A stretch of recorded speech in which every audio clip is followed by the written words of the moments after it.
চতুর্থ দিন। স্যার, বাবা কোনোদিন এই জীবনে আমার মায়ের গায়ে হাত দেয়। আমার বাবা তেমন মানুষ না। আমার বাবা ভেতরে যা, আমার বাবা বাইরেও তাই। আমার মা আমার বাবার উপর যে অভিযোগ এনেছে সেটা সর্বৈব মিথ্যে।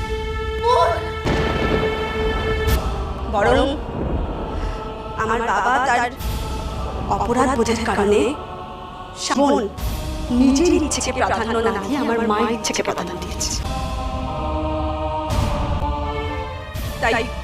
তাই আমি মেয়ে হয়ে সকলের সামনে দাঁড়িয়ে বলছি যে আমার মা আমার বাবার বিরুদ্ধে যে অভিযোগ এনেছে তা মিথ্যে, তা সর্বৈব মিথ্যে।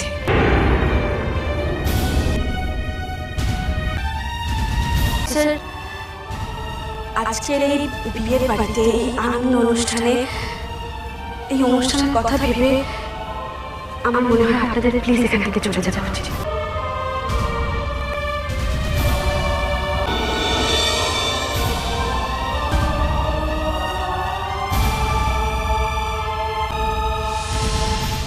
মা, ছি দেখ ছোট মেয়েটা কেমন, আর আমরা ওর সম্বন্ধে কি কি ভাবছিলাম।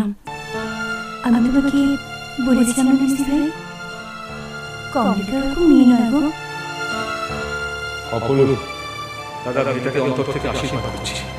যদি কোনো অন্যায় করে থাকি তাহলে সব কিছু কারণে ওর কাছে ক্ষমা চেয়েছি। আমি মেয়েটাকে আশীর্বাদ করছি। সুখী রমিয়া, ও জানতাম না যদিও ইষ্টি কুটুম সোম থেকে রবি প্রতিদিন দুপুর 2টায় স্টার জলসায়।